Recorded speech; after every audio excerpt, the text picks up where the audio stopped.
Fala pessoal, tudo bem? Vamos lá para o Histórias do Brasileirão, 19ª rodada, mais conhecida também como a última do turno do Campeonato Brasileiro. Quer dizer, a competição já está chegando na metade, tá? E essa última rodada do turno do Brasileirão tem jogos muito especiais. Antes de contar essas histórias, faz o seguinte, segue a gente no canal oficial da Itatiaia, no Itatiaia Esporte, compartilhe nosso material, dê o like, ok? Então vamos lá. Palmeiras e Cruzeiro, o jogo que será na segunda-feira, tá? Tem muita história e no Brasileirão não é diferente. E a gente vai lá no ano de 1998.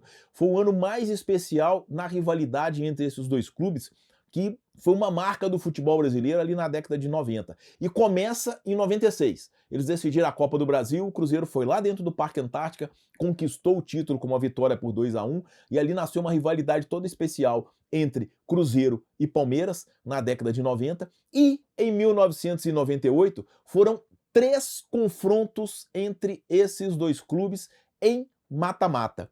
E 2 decisões, Copa do Brasil de 98. O Palmeiras de Luiz Felipe Scolari levou a melhor e conquistou o título dentro do Morumbi. Depois, no final do ano, Copa Mercosul. Palmeiras também foi o campeão em cima do Cruzeiro do Leverkusen. Entre essas 2 decisões, em que os palmeirenses levaram a vantagem, eles tiveram um confronto pelas quartas de final do Campeonato Brasileiro de 1998.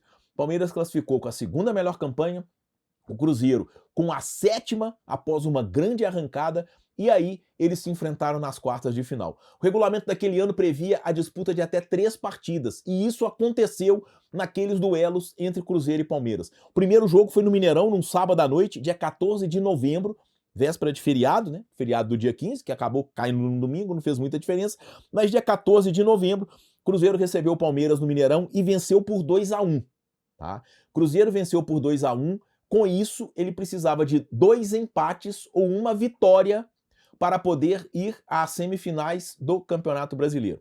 O Palmeiras passava a depender de uma vitória e um empate para poder ser semifinalista do Brasileirão. E esses 2 jogos seguintes, caso acontecessem e acabaram acontecendo, seriam comando palmeirense, tá? Então, o que aconteceu? Dia 22 de novembro, eles jogaram lá no Parque Antártica e o Palmeiras venceu por 2-1.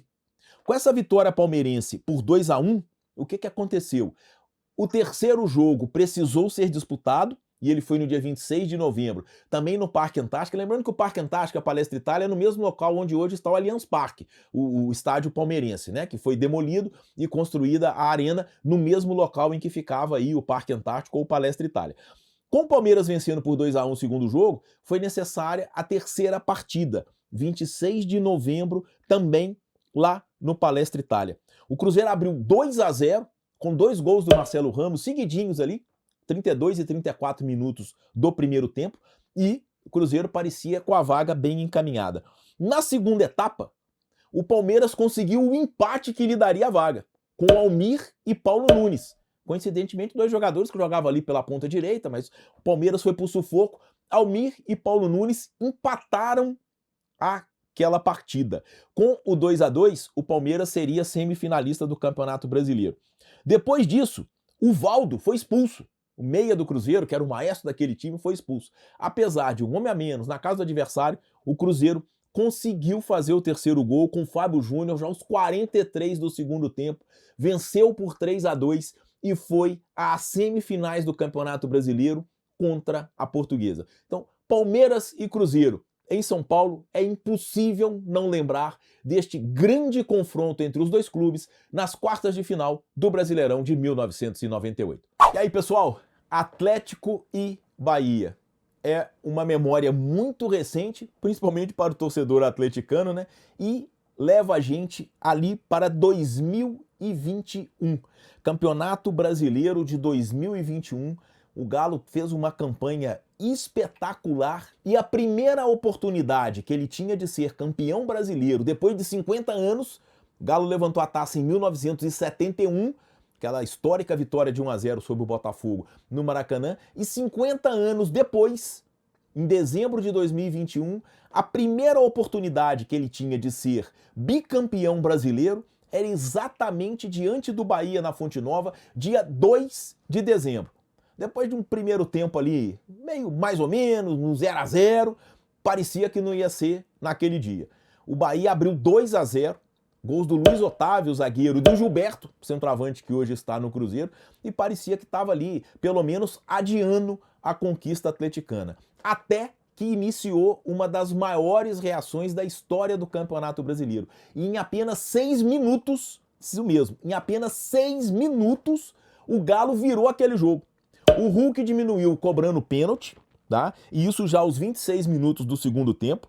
E o Keno, aos 28 e 32 da segunda etapa, determinou o 3-2. O Galo segurou essa vantagem, foi bicampeão brasileiro dentro da Fonte Nova, em cima desse Bahia que ele recebe domingo, agora 11 da manhã, no Mineirão, e fez aquela grande festa em Belo Horizonte, que todo mundo se recorda, o carnaval que aconteceu na Praça 7, em comemoração pelo bicampeonato brasileiro do Atlético, que foi conquistado na primeira oportunidade que o time teve disso, diante do Bahia, lá na Fonte Nova. E aí, pessoal, Flamengo e São Paulo. Um dos clássicos mais tradicionais do futebol brasileiro, um confronto Rio-São Paulo, que tem uma história também recente. Tá? Campeonato Brasileiro de 2020, marcado pela pandemia, a pandemia do novo coronavírus atrasou o futebol brasileiro em 2020, aconteceu ali durante os estaduais foram atrasados, isso refletiu nas outras competições, Copa do Brasil, Campeonato Brasileiro, Copa Libertadores, Sul-Americana, e o Brasileirão de 2020 invadiu o ano de 2021.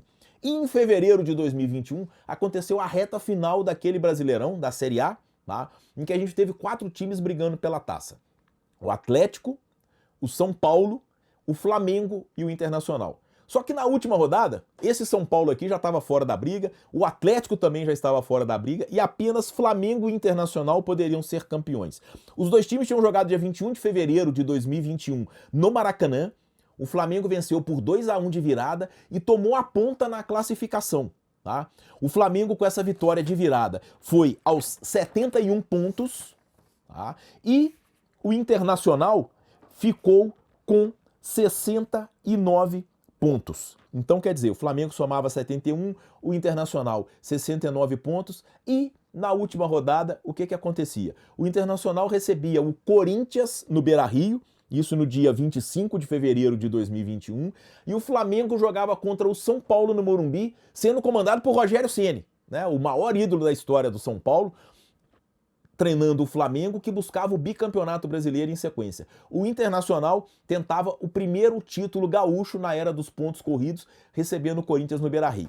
O que precisava? O Flamengo ganhando era campeão. Se ele empatasse ou perdesse, ele dependia do resultado do Internacional diante do Corinthians. O que aconteceu? O São Paulo venceu o Flamengo por 2-1. Gols do Luciano e do Pablo, com o Bruno Henrique descontando para o Flamengo. Só que o Flamengo foi campeão. Por quê? Porque o Internacional, que começou aquele campeonato brasileiro sendo comandado pelo Eduardo Cudê, que está lá de novo, tá? Mas naquela época já era comandado pelo Abel Braga, não conseguiu superar a retranca corintiana e empatou por 0-0. Como é que ficou a classificação do Campeonato Brasileiro? O Flamengo foi campeão, o Internacional foi vice, sendo que o título do Flamengo foi conquistado em cima do São Paulo no Morumbi, apesar da derrota de 2-1. Coisas que acontecem em campeonatos por pontos corridos, mas com muita emoção. Porque os dois jogos acontecendo ao mesmo tempo, Morumbi, Beira-Rio, gol do São Paulo, o Internacional perde chance, quer dizer, tudo ao mesmo tempo, com muita emoção e sempre que Flamengo e São Paulo se enfrentarem, a gente vai se recordar daquela última rodada do Brasileirão de 2020, marcado pela pandemia do coronavírus e pela decisão do título, com o campeão saindo de campo derrotado, e no caso, o Flamengo pelo São Paulo. Um abraço, pessoal.